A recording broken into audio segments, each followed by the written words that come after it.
Assalamu alaikum dear researchers and welcome to Statistics with IBM SPSS. In this part we are going to discuss the correlation analysis, specifically Pearson product moment correlation coefficient or Pearson's R. This is used to assess the strength and direction of the linear relationship between two continuous, that is two scales, ratio or interval variables. If we are calculating bivariate correlation, it means that we are measuring linear association between two continuous variables and we are not considering any third variable.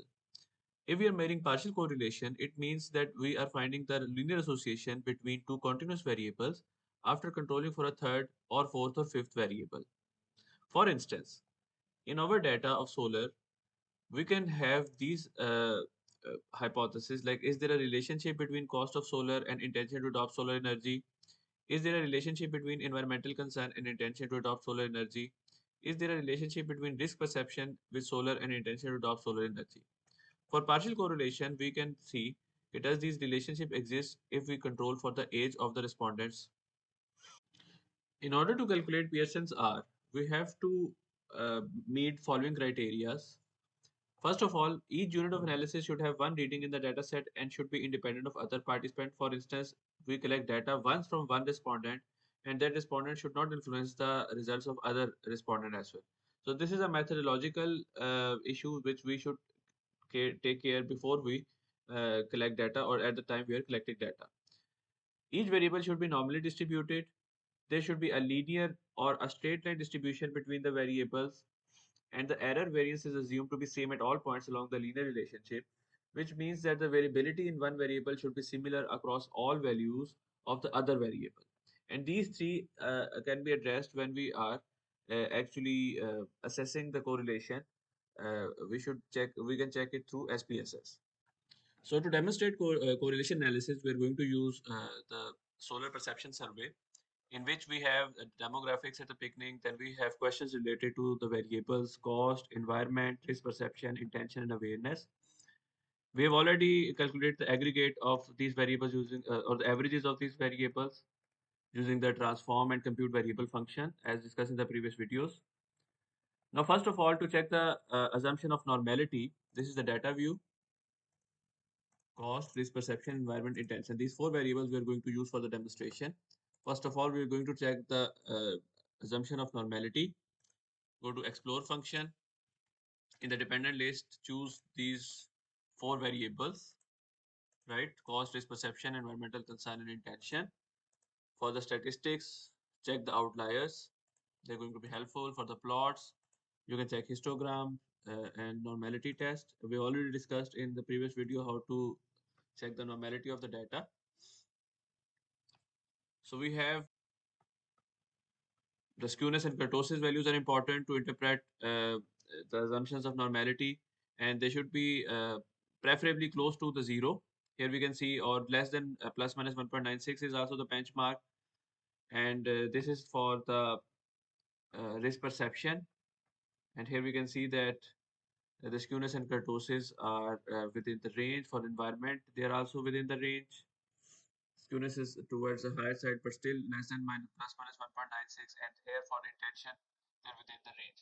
We can also check the other tests like the case test, the Shapiro-Wilk test. The second one is more preferred with the lower data, but still we can see that as per these tests, the normality assumption is not met. We can go for the visual representation or the visual inspection of the data, and we can see that the normality in the middle values are quite higher. Still not the perfect normal curve, but it is towards some normality. The stem leaf plot for the cost is like this. The QQ plot that should be pretty close to the line. A bit of violation here, but not too much violation, as we can see. Test the normality for all other values. For now, let's assume we have the normality assumption met, and we can proceed to our next step, that is check the linearity and homoscedasticity assumptions, and go to, we can use the graphs to check these two assumptions, and the scatter plot is going to be very useful for that. Either we can check simple scatter for one by one between the variables, or we can use the matrix scatter in which we can add multiple variables. Again, now we have these graphs, and in these graphs we can actually see that normality, the linearity is over here, right? and see between intention and cost, there's this some kind of normality where we can draw a straight line between these variables. And since risk is a negative, so this is a negative relationship over here between intention and risk. And with the environment, the relationship is again positive. And you can see that along with normality, the error variances above and below the lines are pretty uniformly distributed. So both these assumptions, that is linearity and homoscedasticity, is also met.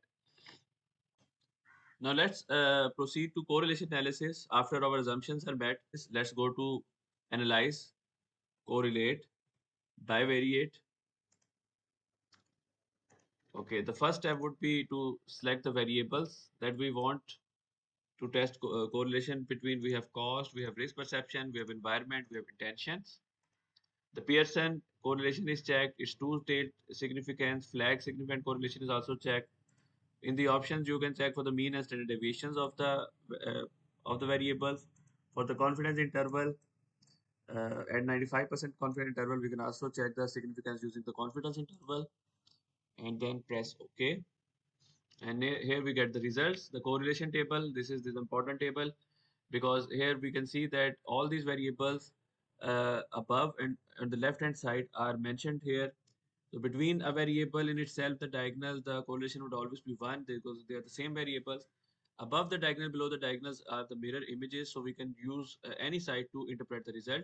For example, with intentions, here we can see with the cost, the correlation is 0.635. I'm going to tell you in a while what level of correlation is this, but we can know that this is high correlation. Intention and risk perception, it's a negative correlation, and that's also pretty high value. Between environmental concern and intention, it is also significant correlation, and this value is also very high. The same results we can see from the confidence interval because these all are significant values. There is no zero between the upper and lower confidence interval. So the correlation is significant. And next I'll try to understand what is the level of correlation is important when we're interpreting the correlation values. You will find many interpretations of level of correlation or degree of correlation, that how it can be divided. These three divisions are most common ones. First of all, the perfect correlation is the one in which the values is 1 because it is if one variable increases, the second variable increases in the same manner. Then we have the high degree of correlation or the high level of correlation, means that is a very strong relationship if the value is between plus minus zero point 0.5 and in between plus minus 1. For the moderate level or the medium level of correlation, we can say that it's between zero point 0.3 to zero point 0.5. And for the low degree of the correlation, we can see anything below 0.29 is a very low degree of correlation, and no correlation even the value is 0. You can find many interpretations slightly different from there, but at least we get this idea that higher is the value of the correlation coefficient, the more strong correlation or more strong relationship is shown in that particular example.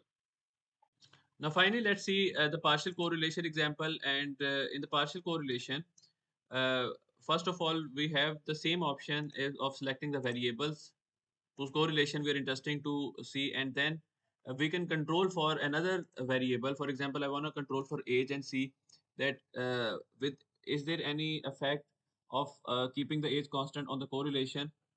And then the options are pretty okay, but you can use means and standard deviation, and then press OK. And then again we have the table that we can interpret here. So you can see for the correlation we have the control variable as age, and we can also see that even if we control for the age, the correlation between the intention and cost, between intention and risk perception, between intention and environment remains same.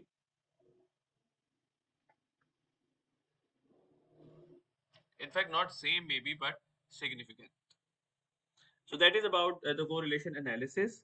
And in the next video, we are going to see how we can perform a regression analysis using the same variables.